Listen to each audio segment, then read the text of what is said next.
नमस्ते दोस्तों। समकालीन हिंदी कहानियों की श्रृंखला में आज सुनिए प्रवासी लेखिका प्रेमा श्रीवास्तव की लिखी हुई कहानी ओस। ये कहानी उनकी सद्य प्रकाशित पुस्तक 1.5 बूंद पानी से ली गई है। प्रस्तुत है कहानी मेरी जुबानी। मैं हूँ सीमा सिंह। कुछ गीले कुछ सूखे बालों को झटकती हुई हेतल पर्स उठा ऑटो स्टैंड की तरफ तेजी से जा रही थी। ऑफिस घर से दूर था। अब कल से बिल्कुल समय का ध्यान रखूंगी, खुद से वादा करती हुई ऑटो में बैठ जाती है। चंपा की स्निग्ध आंखें अपनी बेटी को खिड़की की सलाखों के बीच से तब तक निहारती रहीं जब तक वो ओझल न हो गई। मेरे जीने का मकसद एक तू ही तो है। माँ चंपा ने वत्सल भाव से मिश्रित एक निश्वास छोड़ी, फिर अंदर चली गई। BSNL टेलीफोन एक्सचेंज की नौकरी एक सरकारी नौकरी की श्रेणी में आता है। हेतल को ये नौकरी दिक्कतों के पश्चात मिली। 12वीं पास कर हेतल ने पढ़ाई छोड़ दी थी। हेतल की माँ घरों में खाना पकाकर अपना और अपनी बेटी का गुजारा कर रही थी। किसी भले मानुष की छत्र छाया यदि न मिलती तो इतनी बड़ी दुनिया में उन दोनों का जीवित रहना दूभर हो जाता। हेतल की माँ चंपा गाजीपुर जिले के गौसपुर इलाके की मूल निवासी थी, जो अब कानपुर में रच बस गई थी। कहाँ गौसपुर और कहाँ कानपुर, दो विभिन्न स्थल, एक निहायत पिछड़ा गांव और दूसरा शहर प्रगति पथ पर, हर बात में पृथक। एक की नितांत गवई भाषा तो दूसरे की आधुनिक लय में बोली जाने वाली कई भाषाएं, कन्नौजी, अवधी, खड़ी बोली, उसमें भी पूरी तरह शुद्धता की कमी। कहते हैं जिस स्थान पर व्यक्ति अधिक दिनों तक टिक जाए तो उसमें उस स्थान के गुण अवगुण सरलता पूर्वक प्रविष्ट हो जाते हैं। उस स्थान में घुल मिलकर वो एकसार हो जाता है, जैसे दूध और पानी। हेतल और उसकी माँ पूरी तरह कानपुर की वासिनी लगने लगी थी। बोली में कानपुरी कन्नौजी अक्खड़पन, पहनावे में पश्चिमी छाप, व्यक्तित्व में दर्प, इन सभी के समावेश से हेतल और उसकी भोली माँ चंपा अब पूर्ण शहरी बन गई थी। हेतल शहरी माहौल के खान पान से सिंचित हो वो सृष्टिकर्ता के अनुकंपा से सज्जनों के संसर्ग में पल रही थी। हेतल ने जन्म के कुछ महीने पश्चात बिना किसी पूर्व आहट के उसके पिता उन दोनों माँ बेटी को बेसहारा कर दिवंगत हो गए थे। वो एक पीड़ादायिनी सड़क दुर्घटना थी, विभत्स और दर्दनाक। व्यथा की झंझावात को मात्र 23 वर्ष की कोमलांगी झेल गई थी। हेतल एकमात्र उसके पति के उसके पास होने की निशानी थी। नन्ही बच्ची के रूप में पति की उपस्थिति का एहसास उसे होता रहता था, जो ऊर्जादायक था। हेतल चंपा के जीने की वजह थी। जमाना कितना भी बदल जाए, पति विहीना स्त्री का उसके घर में आज भी वो स्थान नहीं मिलता जो मिलना चाहिए। पति के अभाव में उसका हर प्रकार शोषण निश्चित है। पूरे दिन काम के बोझ से लदी चंपा अपनी बेटी पर भी पूरा ध्यान न दे पाती थी। माँ के पीछे पीछे वो घुटनों घुटनों घूमती रहती। दोनों घुटनों में वो रात की बेला हल्का तेल लगाती। बेबसी, थकान तथा अज्ञात भविष्य का भय आंसू बनकर बहने लगता था। ये रात का कुछ पल चंपा का सिर्फ अपना होता था। पति का दुर्घटनाग्रस्त होना नियति का दिया हुआ क्रूर सत्य था, किंतु उससे कहीं ज़्यादा विभत्सता जुड़ने लगी थी चंपा के जीवन में आहिस्ता आहिस्ता, जिससे निजात पाने की आशा में वो माँ की चौखट पर गई थी, किंतु निराश खाली लौटी थी। चंपा का दिल तेजी से धड़क रहा था। दोनों ओर घुप अंधेरा, गुफा से गुजरती ट्रेन की धड़धड़ जैसे चंपा की हृदय गति से होड़ लगा रही थी। साल भर की बच्ची को गोद में चिपकाए वो बिना टिकट निरुद्देश्य इस ट्रेन में चढ़ गई थी। कितनी मुसीबतों को पार कर वो इस ट्रेन में जगह ले पाई थी, वो भी बिना टिकट। छोटे जगह की रहने वाली चंपा को मायके का सहारा नहीं मिल सका था। कितने प्यार से उसकी माँ ने उसे ऊंच नीच की सीख दी, एक नेक परामर्श दिया था। बेटी, अब तेरा घर तो वही है। हेतल के पिता नहीं रहे तो क्या हुआ, उसका हक तो ज़मीन जायदाद पर कुछ है ही। 2 जून की हक की रोटी मिलेगी तो सही, गुजारा करने के लिए पर्याप्त है। और मूर्ख न बन, जिस छत के नीचे तू रह रही है, अगर कोई रात बिरात तेरे कमरे में आ भी जाता है तो क्या फ़र्क पड़ता है। माटी की देह, एक बार अंत में गंगा मैया का जल पड़ जाएगा तो सब शुद्ध का शुद्ध। सगी माँ के मुख से निष्कृत हर एक एक शब्द उसकी ममता को कसला करते जा रहे थे। उस दिन चंपा को न अपनी मैया पसंद आ रही थी, न उसकी असंस्कृत अनैतिक बातें। एक माँ के अस्तित्व पर चंपा के मन में अनेक प्रकार के प्रश्न आ जा रहे थे। मन ही मन खौलती जा रही थी चंपा, जैसे वो उबलता हुआ पानी हो। पिता ने सांत्वना दी थी, घर की बात घर में रहे, यही अच्छा होवे है। 20 रुपया हाथ में रख, प्रेम भरा हाथ सिर पर रख, अपने कमरे में चले गए थे पीठ फिराकर। चंपा का कंठ अवरुद्ध हो गया था, वाणी जैसे लड़खड़ा गई थी। वितृष्णा भरे मन से दूसरे दिन चंपा हेतल सहित वापस अपने घर आ गई थी। उसे देखते ही भड़क उठी थी सास और नंदे, जैसे कोई प्रेतात्मा ने घर में एक बार दोबारा प्रवेश किया हो। चंपा के पक्ष में आकर खड़े हुए थे वे 2 व्यक्ति, उसके जेठ और देवर। उन दोनों को चंपा के आ जाने से राहत मिली थी। उनके लिए चंपा साक्षात अन्नपूर्णा से कम नहीं लगी थी, जो भूखे को तृप्त करने की पूर्ण क्षमता रखती थी। गांव की मुंहबोली चाची को कैसे भूल जाती चंपा। तहे दिल से उनकी आभारी थी। हौसला न दिया होता तो आज कानपुर शहर अजनबी होता उसके लिए। जोखिम उठोले बिना ई दुनिया में तुम कछु ना पहियो बिटिया, तुमका अबहीं समझ ना आई है। कागज के टुकड़े पर लिखा एक पता चंपा की हथेली पर रख मुट्ठी बंद करते हुए चुपके से बोली थी चाची, रख ले बिटिया संभाल के, आगे भगवान जी की मर्जी। हर स्टेशन पर उतरती और पुनः इधर उधर नजरें करती, झट चढ़ जाती। किंतु रात का समय सब सो रहे थे। टीटी को आता देख भय से सफ़ेद पड़े चेहरे को पढ़ लिया था सामने बैठे एक बुजुर्ग ने। बिना टिकट यात्रा करती चंपा का उसने टिकट बनवा दिया। नतमस्तक थी वो उस अनजान के समक्ष। सोचती भगवान ने उस सज्जन के रूप में आकर मदद की है उसकी। मनी मन ईश्वर का स्मरण किया। कई सुरंगों से गुजरती ट्रेन के संग उसके दिल की रफ्तार बढ़ती, धड़ धड़ धड़ धड़ धड़ धड़। ऐसा महसूस होता पटरी पर नहीं, उसके पूरे शरीर पर दौड़ती हुई वो भीषण आवाज़ से उसे झंझोड़ रही थी। चंपा एक तरफ कुआं तो एक तरफ खाई की नाजुक स्थिति से गुजर रही थी। सारी झुंझलाहट हेतल पर उतार रही थी, कभी उस पर चिल्लाकर, कभी धौल जमाकर। तिल तिल साहस बटोरती चंपा फिर हौले से बोली थी।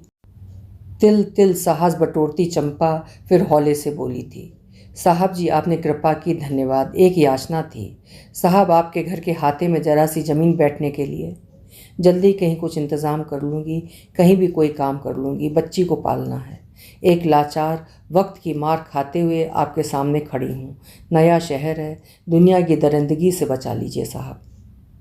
चंपा का अनुमान था कि वो व्यक्ति कोई धनाढ्य व्यक्ति भले ही ना हो, परंतु उदार प्रकृति का अवश्य था। बिन मांगे जिसने दया कर एक उपकार कर दिया, निश्चय ही विश्वास का पात्र है। उस असाधारण व्यक्ति का नाम नरेंद्र था। उसके ब्रीफकेस पर लिखा वो नाम मुश्किल से देख और जान पाई थी। कहते हैं स्त्रियों के पास एक छठी इंद्रिय भी होती है। स्थिति नाजुक थी तो छठी इंद्रिय जागृत हो गई। चंपा को इस इंद्रिय पर पूर्ण भरोसा था। इस अनजान स्थान में ईश्वरीय प्रेषित वो अजनबी उन दोनों माँ बेटी का पथ प्रदर्शक भी हो सकता है। मानस में ऐसा विचार पौंधाया था पल भर को। नरेंद्र प्रौढ़ तथा अनुभवी था। चंपा के हाव भाव से उसे पहली बार चौखट से बाहर कदम रखने वाली एक महिला का आभास हो गया था। उधेड़ बुन में था, रक्षक बनकर खड़ा हो जाए अथवा जमाने के हवाले तथा भगवान के भरोसे छोड़ दे। मस्तिष्क में सवाल और जवाब दोनों ही घुमड़ रहे थे, कभी सकारात्मक तो कभी नकारात्मक। नरेंद्र एक झटके से उठ बैठा था, पसीने पसीने हो उठा था। अखबार के पृष्ठ आंख के सामने तैरने लगे थे। रात में अकेली महिला के साथ बलात्कार। रेल की पटरी पर एक लावारिस महिला का शव मिला।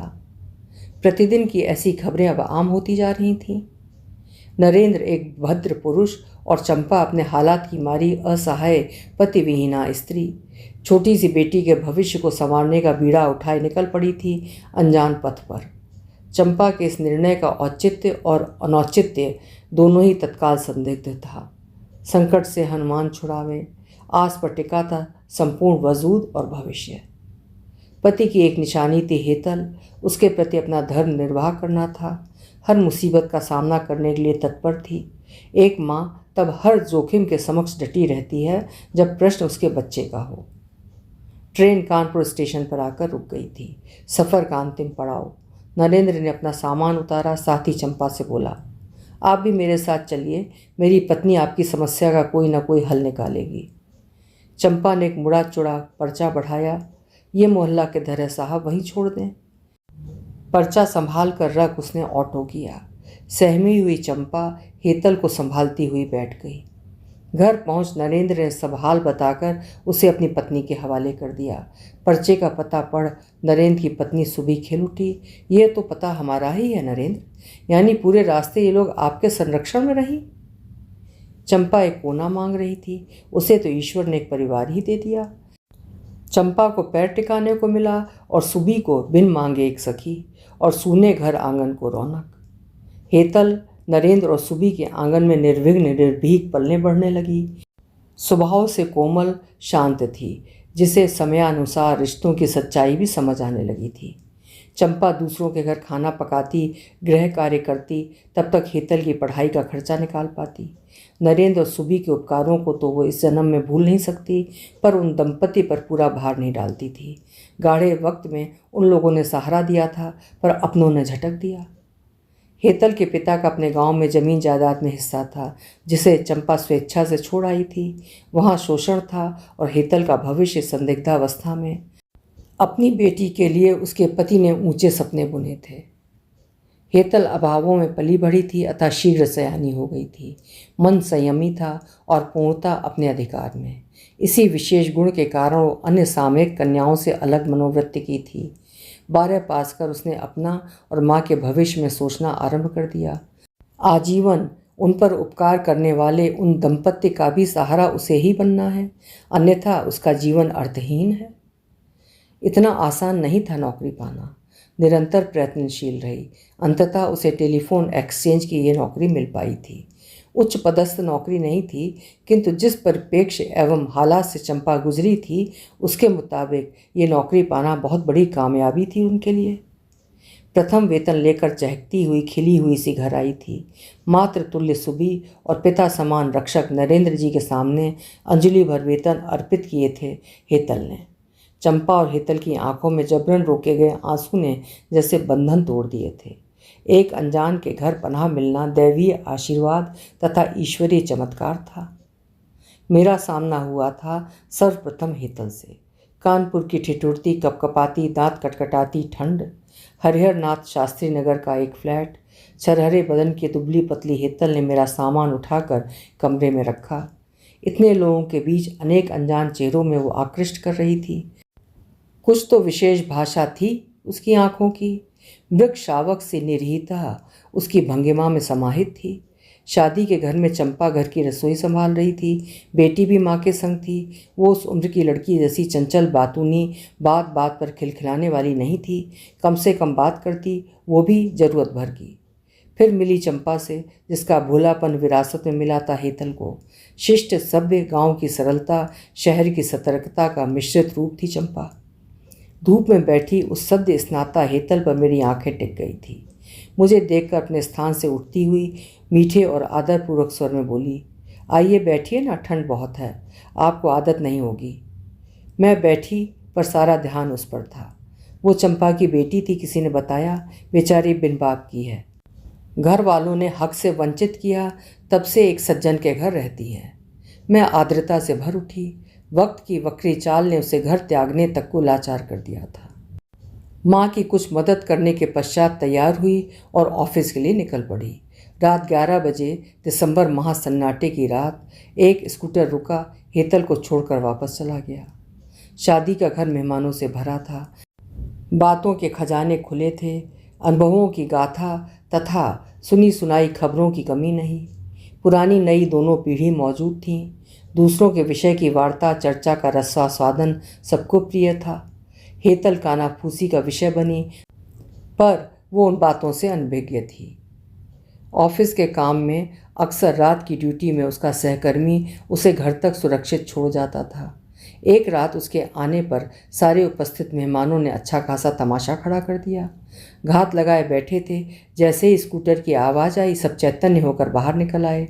फिर क्या था, हेतल के उस सहकर्मी को चप्पल जूतों से पीटना शुरू कर दिया। चंपा बेबस किंकरत विमूढ़ बनी रोती रही। सहन ना हुआ, तब मैं आगे बढ़ सामने खड़ी हुई। सब पीछे हटिए। एक तो इस लड़की को रात की बेला में सुरक्षित घर पहुंचाता है, उस पर आपका आक्रोश। इतनी तुच्छ है आप सबकी मानसिकता। ये व्यक्ति निडर है, सही और स्पष्ट सोच का समझदार व्यक्ति नहीं लगता आप सबको। आपके सामने सर उठाने की हिम्मत जिसमें है वो कभी गलत हो ही नहीं सकता।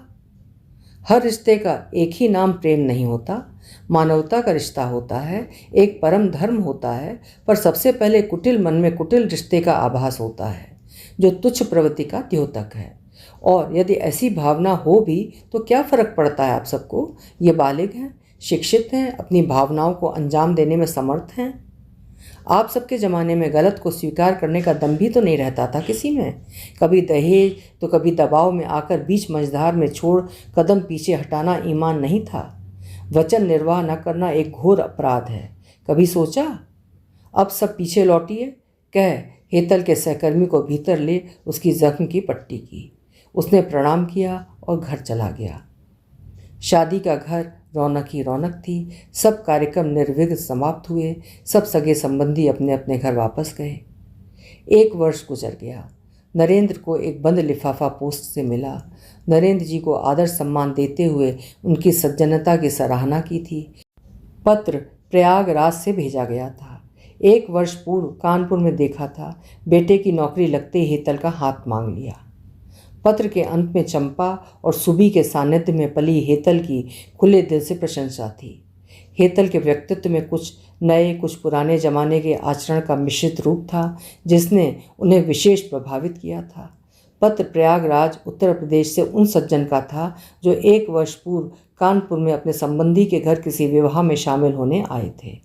पूरा मान सम्मान दिया हेतल को। चंपा को पहले ही जानते थे। वो सज्जन गौसपुर निवासी के संबंधी थे। कानपुर का स्टेशन 4 वर्षों बाद भी ज्यों का त्यों दिख रहा था। इस बार मैं पुनः उसी घर में थी जहां चंपा महाराजिन या रसोईयादारिन से और हेतल से मिली थी। कोई और व्यक्ति वहां काम तत्परता से कर रहा था। उत्सुकतावश रोक न सकी, पूछ ही लिया हेतल और चंपा के विषय में। उत्तर सुन अवाक रह गई। अरे वो तो ऐश कर रही है। ऐसी ऐसी लड़कियां ही तो राज करती हैं। किसी अमीर को पटाया और बैठ गई उसके घर।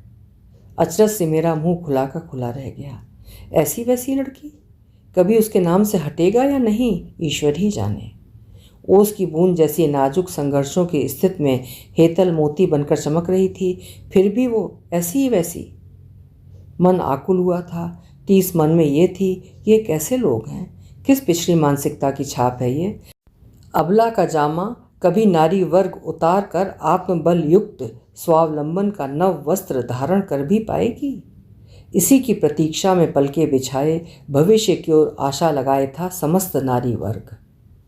लोग कहते हैं समय कभी एक सा नहीं होता, रात्रि के पश्चात ही तो सवेरा होता है।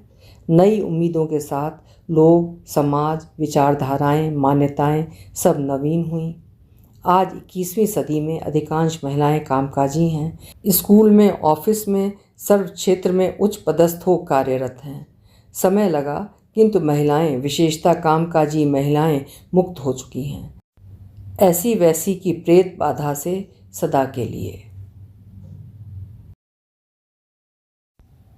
अभी आप सुन रहे थे प्रेमा श्रीवास्तव जी की लिखी हुई कहानी ओस। उम्मीद है कहानी आपको पसंद आई होगी। कल फिर मिलेंगे। आपका समय शुभ हो।